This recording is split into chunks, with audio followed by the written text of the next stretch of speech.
أنفسنا ومن سيئات أعمالنا من يهده الله فلا مضل له ومن يضلل فلا هادي له أشهد أن لا إله إلا الله وحده لا شريك له وأشهد أن محمدا عبده ورسوله اللهم صل وسلم على محمد وعلى آله وصحبه وبارك وسلم اللهم ربنا زدنا علما وارزقنا فهما وانفعنا بالصالحين اللهم ربنا لا علم لنا إلا ما علمتنا إنك أنت العليم الحكيم اللهم ربنا علمنا ما لم نعلم إنك أنت علام الغيوب اللهم ربنا علمنا ما ينفعنا وانفعنا بما علمتنا اللهم ربنا فقهنا في الدين وعلمنا التأويل إنك على كل شيء قدير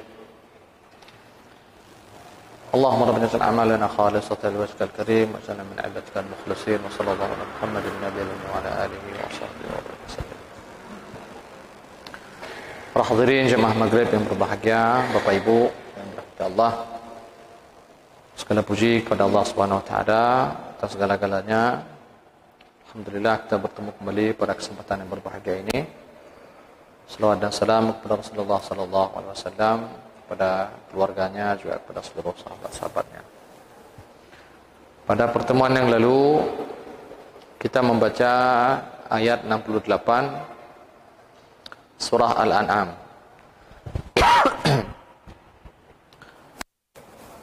Di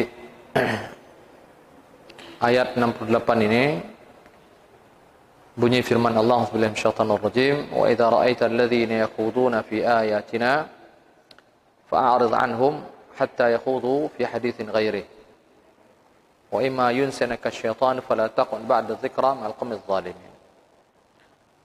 Nah, ini ayat yang mengajarkan kepada kita adab, ya, jadi bagaimana seharusnya berinteraksi dengan orang-orang yang secara umum boleh dikatakan orang-orang yang melakukan kemungkaran, ya, secara umum demikian. Walaupun kalimatnya secara khusus Allah mengatakan alladzina yakhuduna fi ayatina. Jadi orang-orang yang merendahkan ayat-ayat Allah, kira-kira begitu, ya. Orang-orang yang berbicara tentang agama ini yang tidak sepatutnya.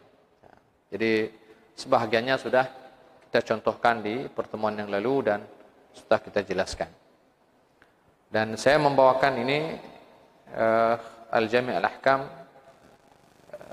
punya Imam Al-Qurtubi, Jami' Al-Ahkam Al-Quran. Dan di sini ada beberapa faedah saya lihat, saya kira bagus, ya, untuk kita pelajari. Nah, di sini disebutkan fi hadhil ayah raddun min kitabillah azza wa jalla ala man za'ama anna al-a'immata alladhina hum hujaj wa atba'uhum lahum ay khalitul fasiqin wa yusawwibu ara'ahum taqiyatan. Nah, jadi ini yang pertama yang beliau sampaikan sini.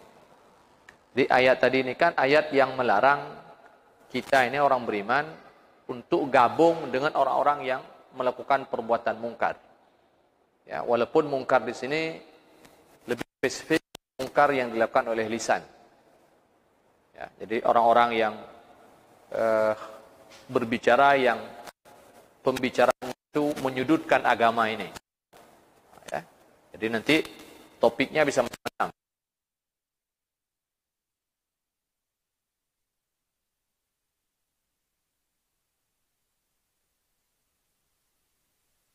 Mengatakan semua perkataan yang sifatnya mungkar, ya. Jadi mungkar ini kan sesuatu yang diingkari oleh agama. Apa saja ucapan yang diucapkan. Nah, jadi ayat ini secara umum mengajarkan kepada kita ini bagaimana berhadapan dengan orang-orang yang lisannya ini berbicara mungkar terhadap Islam ini, ya, ataupun lisan yang melakukan perbuatan mungkar. Ya, jadi bagaimana sikap kita ketika dihadapkan dengan orang-orang yang sedemikian rupa. Ya. Allah katakan wa idza ra'aita alladhi yakhuduna fi ayatina fa'arid anhum hatta yakhudu fi haditsin ghairi. Jadi kalau kamu melihat orang yang merendahkan Islam, mendiskreditkan Islam, menjelek-jelekkan Islam dengan tema tentu yang cukup beragam begitu ya. Maka Allah katakan di sini apa? Fa'arid anhum hatta yakhudhu fi haditsin ghairi. Maka tinggalkan mereka ini, berpalinglah kamu daripada mereka sampai mereka ini menggantikan topik pembicaraan mereka dengan pembicaraan yang lain. Itu pembicaraan yang tidak lagi merendahkan ataupun menghina Islam, ya, menghina kehormatan Islam. Nah, ini bunyi ayat secara zahir. Nah, di sini di antara yang dijelaskan oleh Imam Al-Qurtubi sebelum penjelasan lain-lainnya, beliau mengatakan di sini bahwa ayat ini membantah dakwaan sebahagian orang, dan di sini yang dimaksudkan di sini orang Syiah.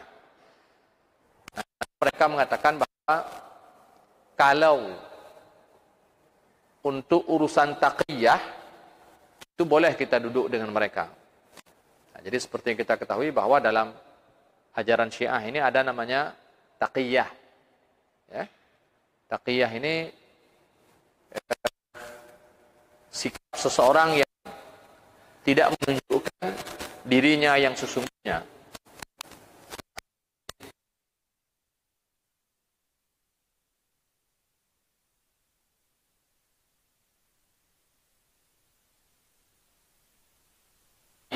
Jadi ini mirip-mirip dengan sikap kemunafikan, jadi mirip-mirip dengan nifaq.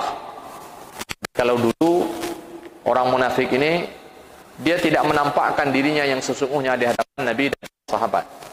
Jadi mereka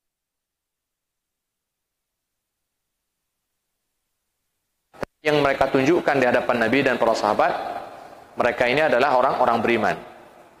Nah, kenapa mereka lakukan itu? Taqiyatan, untuk menghindari keburukan yang bisa saja itu ditimpakan kepada mereka oleh kaum muslimin. Karena kalau ketahuan mereka kafir, ini pasti diperangi. Nah, demi keselamatan jiwa mereka, akhirnya mereka pun berpura-pura jadi orang Islam. Nah, mereka menyembunyikan kekafiran mereka taqiyatan, untuk menghindari keburukan yang bakal ditimpakan kepada mereka oleh kaum muslimin. Nah, ini taqiyah. Nah, orang Syiah juga punya konsep ini. Jadi menyembunyikan Syiah mereka di hadapan orang-orang Sunni ini. Di hadapan ahlu sunnah. Kenapa mereka menyembunyikan Syiah mereka ini?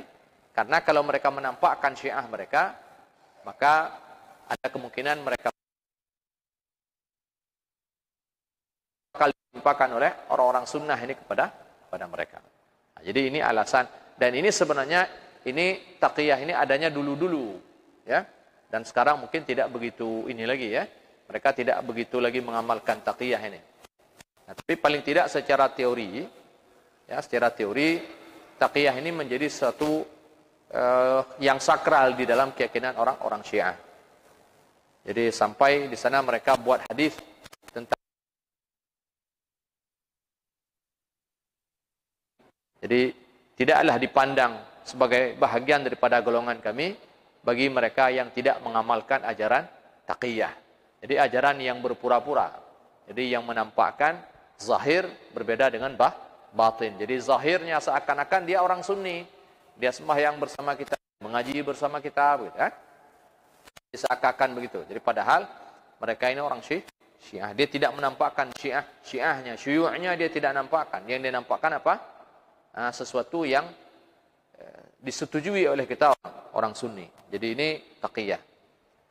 Nah, dalam keyakinan mereka bahwa jadi mereka pernah mengatakan, orang Syiah ini pernah mengatakan, nah kita ini boleh duduk ya bersama orang-orang yang tidak benar ini, ya, duduk bersama orang yang tidak benar, meskipun orang-orang ini merendahkan keyakinan kita, merendahkan kepercayaan kita, karena taqiyah. Nah, jadi kalau kita tidak duduk bersama mereka, kalau kita tidak bermanis-manis dengan mereka ini, mungkin kita akan ditimpakan sesuatu yang buruk. Nah, begitu ya. Nah, jadi mereka mengatakan demikian. Jadi a'immah Syiah ini mengatakan bahwa boleh bertaqiyah di hadapan orang-orang yang memburukkan Islam, kira-kira begitu ya. Dan dikatakan di sini ayyukhalitu al-fasiqin. wa yusawibu ara'ahum taqiyatan. Jadi boleh ya, kita ini berbaur dengan orang yang fasik. Orang fasik ini orang yang pelaku maksiat, ya, mungkin mereka akan mentertawakan orang-orang yang saleh. Mereka akan mentertawakan orang-orang yang multazim menjalankan agama ini. Mereka suka mentertawakan orang-orang yang mutadayyin. Orang-orang yang betul-betul mutamassik bid-din, ya, orang-orang yang betul-betul memang pedakan, ya, dengan mengatakan, kalau hari ini mungkin contohnya seperti yang kita sampaikan di pertemuan yang lalu, mengatakan ini orang radikal, ya, ini ciri-ciri teroris. Nah, hanya karena melihat konsistensi mereka ini dengan agama ini, istiqamah mereka ini dengan agama. Muncul istilah baru, saya lupa sudah. Ada istilah baru yang dimunculkan itu, orang-orang yang hafal Al-Quran, ya, orang-orang yang rajin ke masjid. Nah, ini juga menjadi bidikan tertentu ini. Jadi menjadi perhatian khusus bahwa ini orang ini punya potensi untuk kalau mungkin dalam bahasa ini menjadi anti.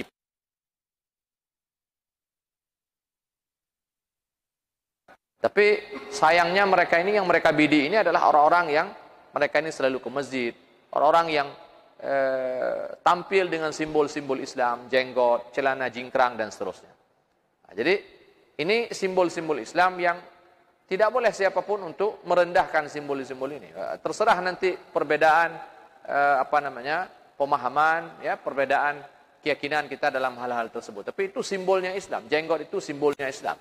Masalah nanti ada sebagian mengatakan jenggot hukumnya wajib, jenggot hukumnya sunat. Nah, itu cerita lain. Tapi Nabi kita berjenggot. Ya, hanya kena pegah leh. Dannya hanya tak aja urang menjenggot. Nah, mana, ya? Jadi hanya kun urang jenggotnya. Tak boleh merendahkan orang yang jenggot. Nah, jadi begitu juga misalnya dengan celana jingkrang misalnya, celana di atas tumit begitu. Nah, walaupun terserah nanti pemahaman kita bahwa celana di atas tumit itu hukumnya sunat, ya, atau hukumnya wajib, nah, itu cerita lain. Tapi di dalam Islam itu ada namanya celana di atas tumit. Nyana dalam Islam itu. Masalah hukum itu cerita lain. Nah, itu tidak boleh direndahkan orang yang menggunakan celana di atas tumit. Ada pegah menokang, tapi ijah macam tak kena. Nah, padahal kita sendiri yang belum mampu, ya, istiqamah menjalankan sunnah-sunnah yang sedemikian rupa. Nah, kalau ada orang yang seperti ini, lalu kita duduk bersama mereka, bermanis-manis dengan mereka ini, yang suka mengejek dan mendiskreditkan ajaran Islam tadi ini, ya, dengan dasar kalau saya tidak duduk bermanis-manis dengan mereka ini, mungkin saya akan mendapatkan apalah keburukan daripada mereka ini. Nah, lalu saya pun duduk mengiya-iyakan, betulnya. Nah, jadi membenarkan pendapat mereka ini, tapi tujuannya taqiyah tadi. Sebenarnya hati kita tidak begitu. Ya, hati kita tidak demikian. Hati tanya mana. Tapi kita bermanis-manis itu supaya apa? Karena kalau kita tidak buat begitu, khawatir kita akan mendapatkan keburukan dari orang tersebut. Nah, oleh Imam Al-Qurtubi mengatakan, ayat ini menolak pendapat orang yang mengatakan boleh bertaqiyah dalam hal ini. Jadi dalam hal ini tidak boleh bertaqiyah. Nah, jadi ketika ada orang misalnya yang suka merendahkan Islam seperti kita contohkan tadi, ya kita tidak boleh bersama dia. Kita boleh bersama orang tersebut kalau sekiranya kita mampu mencegah dia untuk diam daripada merendahkan Islam. Kita boleh bersama orang tersebut kalau kita mampu membuat dia ini diam daripada mengejek ataupun mendiskreditkan Islam. Nah, kalau tidak, ya kita menjauh. Jadi hanya duduk ngurungnya lalu kemudian mengiyakan omongannya, bermanis-manis muka dengannya, karena ada kekhawatiran tadi kalau saya tidak ikut. Nah, ini Imam Al-Qurtubi, ya. Nah, dalam jadi karena tadi ini akan bahkan orang Syiah, imam-imam Syiah mengatakan boleh, maka beliau pun membawakan hadisnya orang Syiah. Nah, apa hadisnya orang Syiah? Dikatakan di sini an Abi Ja'far Muhammad bin Ali radhiyallahu anhu qala la tujalisu ahlal khusumat fa innahumul ladzina yakhuduna fi ayatillah. Jadi jangan pernah engkau duduk bersama ahlul khusumat. Ahlul khusumat yang seperti yang kita contohkan tadi, ya. Fa innahumul ladzina yakhuduna fi ayatillah. Nah, ini orang-orang yang duduk, jadi orang-orang yang suka mengomongkan tentang Islam, ya. Orang-orang yang suka mengejek ayat-ayat Allah Subhanahu wa taala. Ahlul khusumat ini secara umum dipahami sebagai orang yang suka bertekak, orang yang suka berdebat. Tapi debatnya memang suka debat dia. Jadi bukan mencari kebenaran. Tapi memang galak mendawa, wajib mendawa. Jadi pingin berdebat, bukan pingin mencari kebenaran. Nah, qala Ibnu Al-Arabi, jadi karena Imam Al-Qurtubi ini dia bermazhab Maliki, maka beliau banyak memaparkan pendapat-pendapat ulama Maliki. Tapi tidak apa-apa, ya. Nah, apa kata Ibnu Al-Arabi? Ibnu Al-Arabi salah seorang juga ulama Maliki. Wa hadha dalil ala anna mujalisata ahli al-kaba'ir la tahil. Jadi ayat ini juga menunjukkan bahwa duduk bersama orang pelaku dosa besar itu tidak dibolehkan. Jadi menyerah tepu naureng ya hanatau itu mayang. Tidak boleh duduk bersama orang itu, kira-kira demikian. Nah, maka oleh sebagian ulama mengatakan ini ayat ini ditujukan kepada orang-orang kita kaum muslimin untuk tidak gabung dengan ahlul munkarat. Jadi orang yang melakukan perkara mungkar. Nah, walaupun sebahagian mereka mengatakan mungkar ini spesifik yang dilakukan oleh lisan. Tapi sebahagian yang lain tidak. Madum. Semua perbuatan mungkar. Orang yang suka melakukan.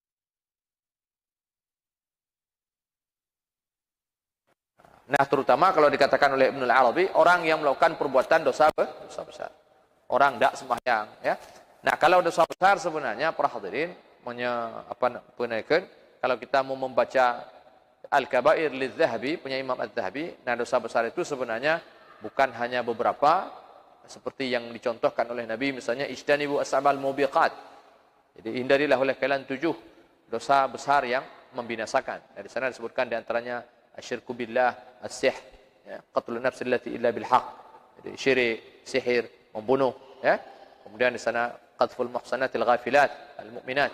Jadi menuduh perempuan yang baik-baik, ya, kemudian lari daripada medan perang. Nah, jadi bukan hanya itu sebenarnya. Ya, bukan hanya beberapa yang disebutkan, tapi banyak sekali, puluhan di sana oleh Imam Adz-Dzahabi membuat list tentang dosa besar. Jadi ada banyak. Nah, kembali di sini dikatakan bahwa ayat ini dalil ala anna mujalisata ahli al-kaba'ir la tahil. Jadi tidak dibolehkan. Nah, begitu juga pendapat ulama lain, man khadha fi ayatillah, ya, turikat mujalisatuhu wa hajar. Mu'minan kana am kafiran. Jadi siapa yang duduk bersama orang yang seperti ini, orang yang suka merendahkan Islam, apakah dia orang beriman atau orang kafir, harus ditinggalkan.